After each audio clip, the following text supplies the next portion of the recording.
भागलपुर के बबरगंज थाना क्षेत्र के गंगटी मोहल्ले में विभीषण शाह के घर में 6 अप्रैल को 3 की संख्या में आए अपराधियों के द्वारा डकैती की घटना को अंजाम देने की बात सामने आई थी।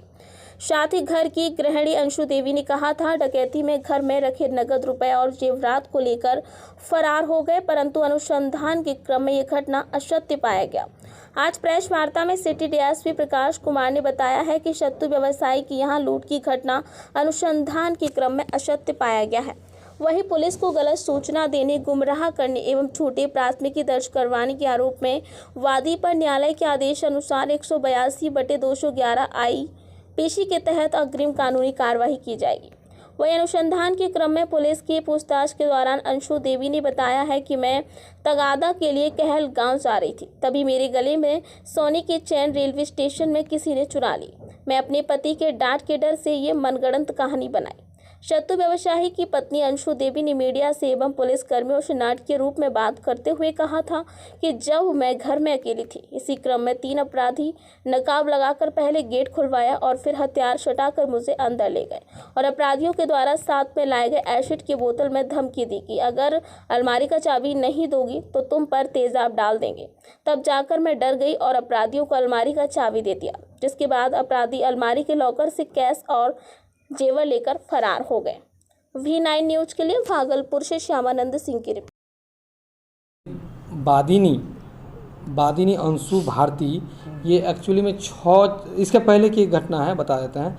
जब हम लोग पूछताछ कर रहे थे महिला से, तो इसके बातों में बहुत वेरिएशंस था, पूछताछ के क्रम में काफ़ी वेरिएशंस था, जिसमें कि इसने बताया था कि घटना 1:45 बजे से लेकर 1 बजे के बीच हुई है और उसके बाद इसने इस घटना की सूचना किसी को नहीं दी, ना चिल्लाई ना किसी को दी, जबकि इसके पति जो है अपने मिल में, जो इसका सत्तू बनाने का मिल है, वो उसके घर से महज 30 से 40 कदम दूर है और उसके पति मिल में ही थे। ना अपने पति को बताई, ना इसी बीच 2 बजे के आसपास इसका एक बेटा स्कूल से आया, उसको भी नहीं बताई।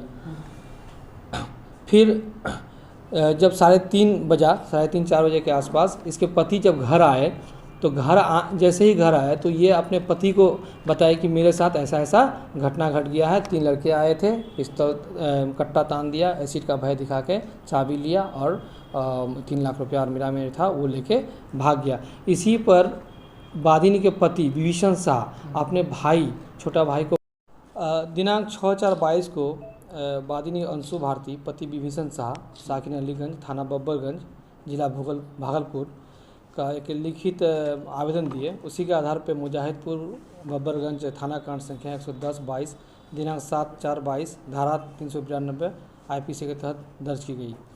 इसमें यह है कि इसमें जो लिखित आवेदन दिया गया था उसमें कहा गया था कि 6/4/22 को ये महिला अकेले घर में थी और उसी दरमियान 1 बजे के आसपास इनके घर का दरवाज़ा कोई खटखटाया सत्तू खरीदने के लिए। ये एक्चुअली में सत्तू का कारोबार करती है।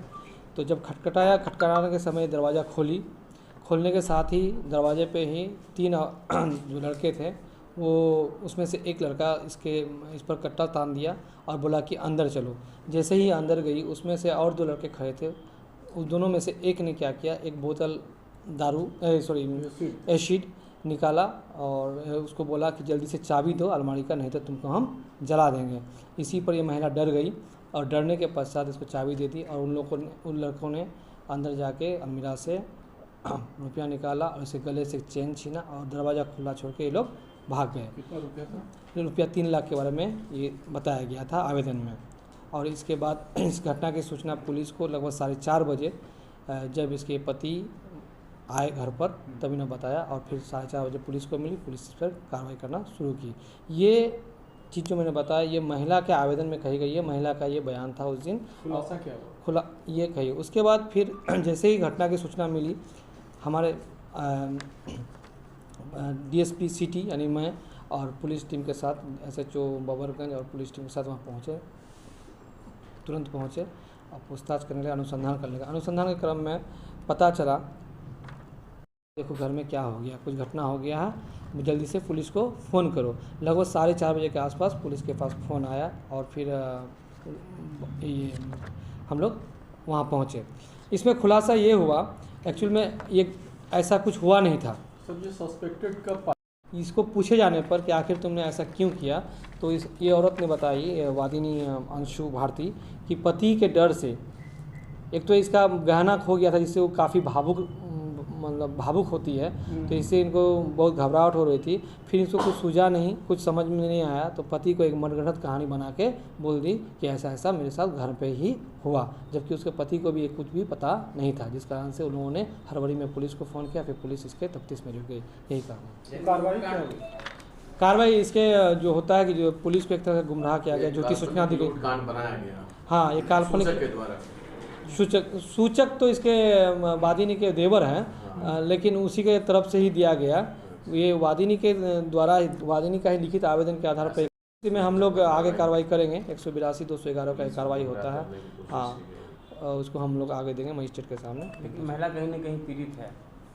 महिला कहीं ना कहीं पीड़ित है, लेकिन चूंकि ये घटना जिस तरह से बताई थी घटना नहीं है, वो स्टेशन का है। यानी पूरी तरह से नाटकी जो है खेल। हाँ, अब पुलिस इसमें कई दिन तक परेशान रही और आखिरकार इसको हम लोगों ने डिटेक्ट किया। और जिन तीनों का आरोपियों का नाम बताया गया वो लोग ऐसा कुछ नहीं। जब घटना ही नहीं हुई तो फिर आरोपी का कोई बात ही नहीं हो सकता। पूछताछ किए, क्योंकि इसके बातों में शुरू से वेरिएशन रहा था। वेरिएशंस का कई आधार है जिसको हम बताएंगे। वेरिएशंस का ये आधार है कि ये अमाउंट को उससे कुछ बोल रही थी, कभी 60,000 बोल रही थी, कभी 80,000, कभी 1.5 लाख। इसके पति बोल रहे थे 3 लाख। ठीक है, उसको पूछताछ के क्रम में जब हम पूछ रहे थे तो एसिड का जो ये बोतल हम बार बार पूछ रहे थे, एसिड का रंग कैसा था और एसिड किस बोतल में थे। तो कभी कभी ये बता रहे थे कि प्लास्टिक का बोतल था, कभी बोलती थी कि लाल कलर का था, कभी बोलता था कि उसमें एसिड पीला कलर का था। अलग अलग बातें आ रही थी और ये स्पष्ट कुछ बोल नहीं पा रहे थे। फिर इनसे हमने कारण पूछा कि आपने पति को क्यों नहीं बताया, जो कि आप मालिक फ़ोन नहीं, जबकि फ़ोन इसके साथ था। बेटा भी 2 बजे आया, उसका पति इसका महज 30 से 40 कदम दूर में मिल है, वहाँ पर काम कर रहा था। ये नहीं बताई, वो घर में ही रह गई।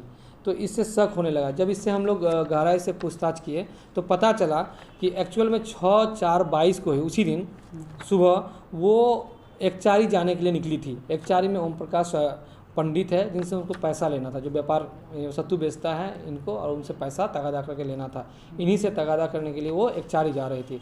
जैसे ही ये स्टेशन पर पहुंची और प्लेटफॉर्म नंबर 3 पर ट्रेन पे चढ़ रही थी, एक पैर दिया था कि इसी दरमियान कोई इसका गला से सोने के चेन को छीन लिया।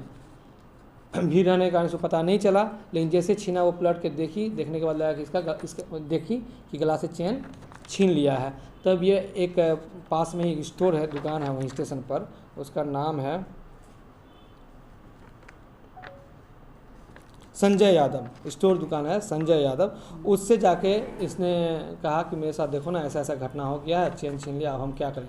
उस दुकानदार ने बोला कि जाओ जीआरपी थाना में अपना कंप्लेंट दर्ज करो। फिर वो औरत वहाँ से जीआरपी थाना में गई। थाना में जाके वहाँ जो ओडी पदाधिकारी होते हैं जीआरपी थाना में, उसको बताया। उसके बाद वो उसको लिख लिया। लिखने के बाद फिर वो बहुत देर तक वहाँ रुकी रही, कुछ गप करते रहे। इन बातों का सत्यापन पुलिस टीम ने वहाँ स्टेशन जाके किया, तो उसमें सही पाया गया कि वाकई में ये औरत वहाँ गई थी, वहाँ उसको बताई थी। फिर क्या बोलते हैं, जो जीआरपी थाना वहाँ भी गई थी, सीसीटीवी का भी अवलोकन किया गया। ये सारी बातें सत्य पाई गई। अतः इसमें यही है